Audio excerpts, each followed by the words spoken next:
안녕하세요. 오늘은 우리가 세상을 이해하기를 멈출 때라는 책인데요. 뱅하민 라바투트의 책이고요. 이 책을 한번 살펴보도록 하겠습니다. 하얼빈이라는 소설이 있죠. 안중근 의사에 대한 책인데 역사적인 사실들을 바탕으로 하되 작가적인 상상력으로 하나의 이야기를 만들어내고 있습니다. 그래서 이 책의 장르가 소설이 되는 것이죠. 마찬가지로 오늘 살펴볼 우리가 세상을 이해하기를 멈출 때 이 책도 장르가 소설이라고 보시면 되겠고요. 이 책에는 슈레딩거, 하이젠베르크 등 유명한 과학자들이 등장을 합니다.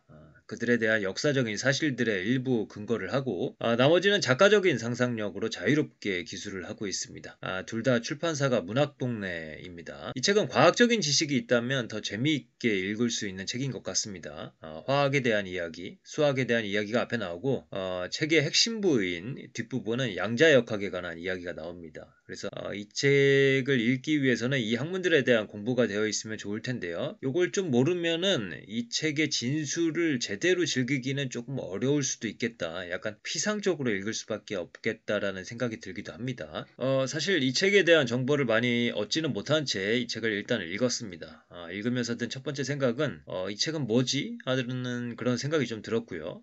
그리고 책을 읽으면서 전체적인 주제는 모르겠으나 이 사유에 미친 자들이 잔뜩 등장을 한다고 느꼈습니다. 극한에 다다른 상황에서도 사유를 전개하는구나. 한편으로는 부럽다라는 생각과 함께 그런 지식에 대한 편집증적인 집착, 광기에는 대가가 필요하다는 생각도 들었습니다. 뇌과학자 데이비드 이글먼의 말에 따르자면은 천재들이 태어난 집안을 보면은 집안에 정신병 환자들이 많다라고 하더라고요. 그래서 한 끗 차이가 아닌가 이런 생각도 들었고요. 또 책을 읽으면서 철학자 비트겐슈타인도 생각이 나고요. 불교의 무문관이라는 것도 생각이 났습니다. 이 비트겐슈타인은 전쟁터에서 철학사의 길이 빛나는 책인 논리철학 논고를 썼죠. 또 불교에서는 이 수년 동안 밖을 나가지 않고 수행에 전념하는 이 무문관이라는 것이 있습니다. 문이 없는 관문이다. 라는 것인데요. 그래서 이 비트겐슈타인과 이 무문관의 어떤 이미지들이 계속 책을 읽으면서 생각이 나더라고요. 이 조류학자이자 언어학자, 곤충학자로 소개되고 있는 요한 레오나르트 프리슈에입니다.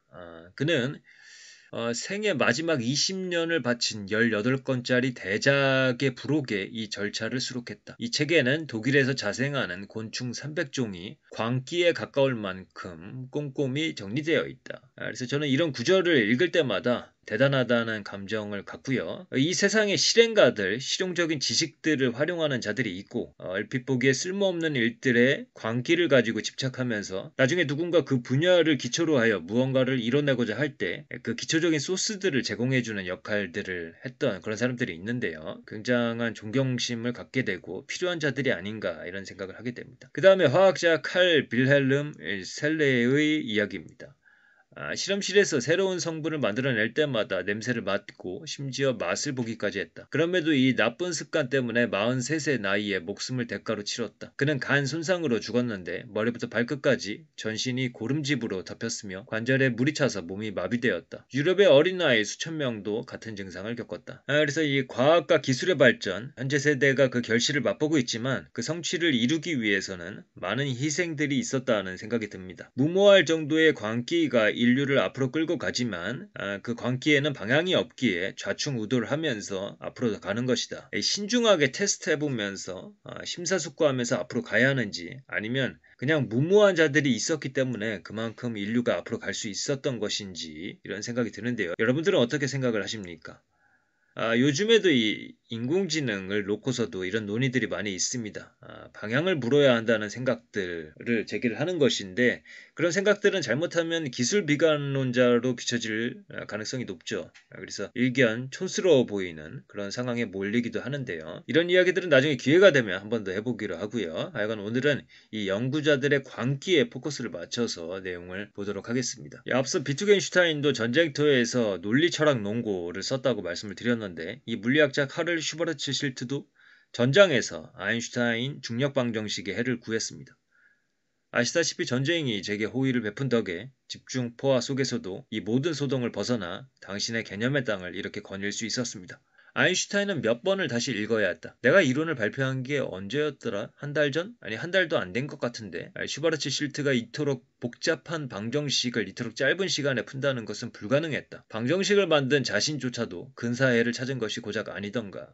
그래서 이 전쟁터에서 이런 사유를 할 수 있다는 것이 대단하다. 그 집중력이 굉장하다라는 생각이 들면서도 한편으로는 이것이 전쟁터에 있기 때문에 고도로 집중력이 올라갈 수도 있지 않았을까 이런 생각도 한번 해봅니다. 저는 역시 이런 구절들에서 천재들의 어떤 그런 집중력, 광기 같은 것들을 봅니다. 모치즈키의 프린스턴 대학교 룸메이트 김민영은 모치즈키가 며칠간 자지도 먹지도 않고 자정이 지나도록 정신착란에 빠져있던 일을 기억한다. 탈진하고 탈수되는 모치즈키는 눈동자가 올빼미 눈알처럼 커져서는 앞뒤가 맞지 않는 말을 중얼거렸다. 그 다음에 수학자 알렉산더 그로텐디그의 이야기입니다. 그는 오랫동안 일주일에 1회씩 하루에 12시간씩 자신의 모든 정력을 수학에 쏟아부었다. 신문도 읽지 않고 텔레비전도 보지 않고 극장에도 가지 않았다. 그는 추녀, 너저분한 주택, 남루한 방을 좋아했으며 벽에서 페인트가 벗겨 떨어지고 창문이라고는 등 뒤에 하나뿐인 쌀쌀한 연구실에 틀어박혀 책상 위에 펜과 종이만 가지고 연구에 전념했다. 장식물은 어머니의 데스마스크, 철사로 만든 작은 염소 조각, 스페인 올리브가 담긴 병, 르베르네 강제수용소에서 그린 아버지의 목탄 초상화와 4가지뿐이었다. 이 그로텐디그는 나중에 수학에 대한 흥미를 잃고 세상과의 연을 끊은 채 살아가게 되는데요. 그리고 아버지의 초상화, 어머니의 데스마스크도 버리는 것으로 책에서 묘사가 되고 있습니다. 좀 더 심오한 의미가 있을 수도 있겠지만 저에게는 그의 젊은 시절 이 용맹정진하던 모습만이 뇌리에 남아 있습니다. 이 나중에 소개가 되는 이 드브로이라는 학자 역시 스토슨같이 금욕적이면서도 학문에 매진하는 모습을 보여주고요. 그 다음에 슈레딩거 같은 경우는 조금 다른 경우이기는 하지만 어쨌든 요양원에서 파동 방정식을 발견하게 되는 것으로 묘사가 됩니다. 그래서 제 개인적인 기억도 떠오르기도 합니다. 대학생이었을 때 시험 기간에 한국팀의 월드컵 경기가 열린 적이 있었거든요. 그때 공부를 해야겠다 마음을 먹고 책상에 앉아 있었는데 떠들썩한 소리가 들리던 말던 공부를 하겠다고 마음을 먹고 공부를 하는데 마음은 축구 경기로 가 있는 거죠.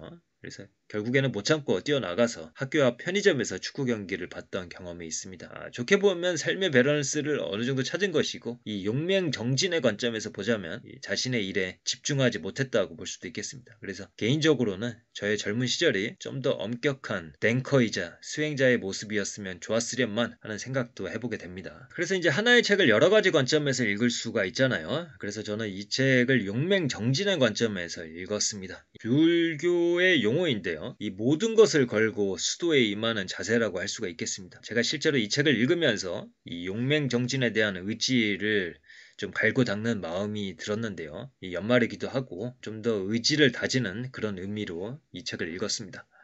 그런데 이 개인적인 생각입니다만은 이러한 용맹정진이 혼자만의 기쁨으로 끝나서는 안 된다고 생각을 합니다. 상황이 허락하는 한 어떤 형태로든 사회로 환원하면 좋을 것입니다.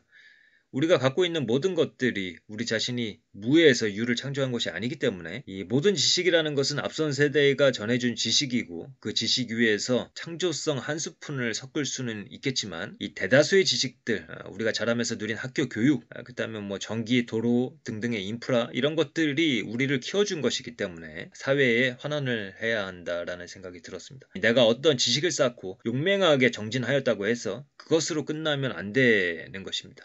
선배 세대에 대한 감사함을 표시를 해야 되고 그래서 선배 세대들의 지식을 인용할 때는 이 리스펙, 존경을 표할 필요가 있고요. 그 다음에 사회에 내가 쌓은 지식을 환원해야 한다.